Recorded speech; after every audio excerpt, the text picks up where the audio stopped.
Good morning, students. Welcome to Business Strategy Lecture Series. Today we'll discuss about merger and acquisitions.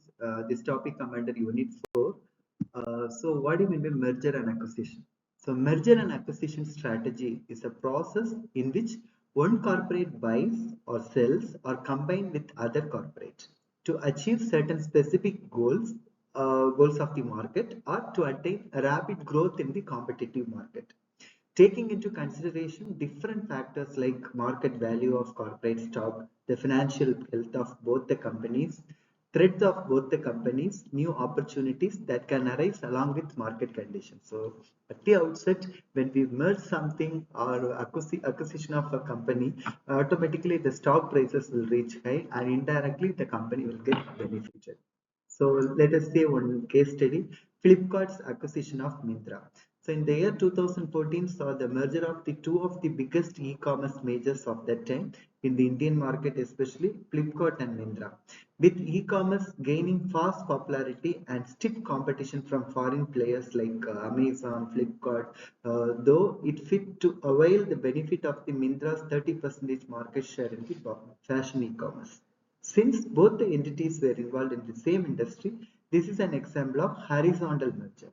Even post the acquisition, Myntra continued to operate as a separate entity, though under 100% ownership of Flipkart. So that is one of the best example for Flipkart Myntra merger. Uh, uh, Another merger examples, in general, we can see the diagram. See, industry A and industry B tie up with, and it's formulating industry C. Then acquisition usually happen by seeing small companies are acquired by larger companies are acquired by bigger companies. So that is the fish diagram. It represents small fish is swallowed by medium fish is swallowed by bigger fish. That is called acquisition. Now we'll see the difference between merger and acquisition. When two companies combine together to form one company, it is termed as merger of companies.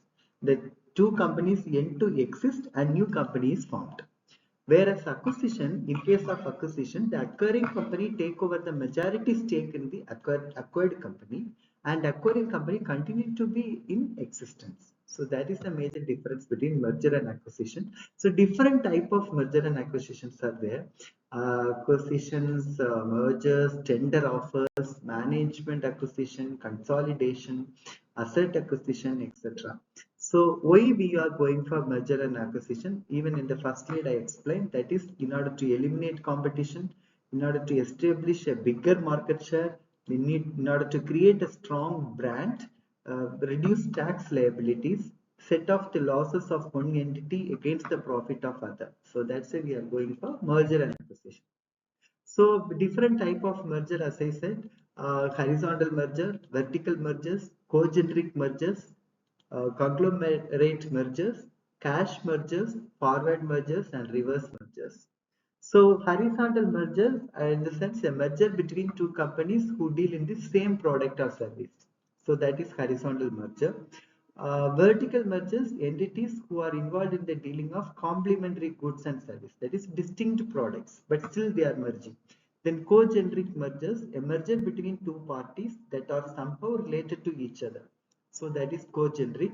Conglomerate mergers, a merger between organizations that deals in different types of business. So that is conglomerate mergers. Then cash merger, a kind of merger where shareholders get cash instead of shares of the merged entity. Forward merger, when an organization decides to merge with its buyers, that is forward merger. When an entity decided to merge with its suppliers of raw material, then we can say that it is a reverse merger. So these are the different types of mergers. So when whether it is a merger or acquisition, definitely we need to follow certain procedures. Mutual decision should be made. Company naming policy should be established. Comparative status is also we play a major role. Then who is holding the major power? Absolute power who is having, that is also important. The shares, how exactly shared between those companies.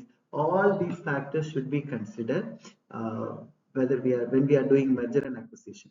Then, so what are the major steps available in merger and acquisition processes? developing a merger and acquisition strategy, develop a search criteria, develop a long list of companies for acquisition, contact target companies, perform valuation analysis, negotiation, letter of intent, MA due diligence, that is merger and acquisition due diligence, purchase and sale contract, final step is integration. So this much procedure we need to follow in order to do a successful merger and acquisition strategy. So L&T acquisition of Mindtree. So again, that is happened recently. It's a major acquisition of information technology service company Mindtree by construction and engineering major Larsen and Toubro. So the deal was one of a kind because it has been called the first ever hostile takeover in the Indian market. It was a hostile takeover as L&T, who was interested in acquiring a controlling stake in Mindtree to enlarge its technology arm, offered to purchase Mindtree shares from its promoters, who anonymously rejected the same. So therefore, L&T purchased a 20.32% stake in Mindtree from its non-promoter shareholder Mr. V.G. Siddhartha. Thereafter, it is purchased 15% stake from Post, which is acquired a stake of another 31% after making an open offer to finally acquire approximately 60% shareholding in the company. So the merger was followed by resignation by at least 3 co-founder promoters. So because why we are discussing this is, so it is not an easy task. So opposition come, so many difficulties, complexities arise, but still when we have a focused plan, we can able to achieve it. Similarly, we have several examples. We can take Vodafone Idea merger. It is happened in the year 2018. Then Reliance Jio and Bharti Airtel. That is another one important merger. It's a telecom companies. Then, but we have disadvantages also. By seeing the real-time example, we can able to identify the disadvantages, especially rises price of products or services. Because once they merge it and they will increase the price, so it will affect the end users. Then creates gap in communication, create unemployment, because when merging happen automatically job cutting will happen, right? So creates unemployment, prevents economics of scale. So these are the disadvantages of merger. Thank you for listening.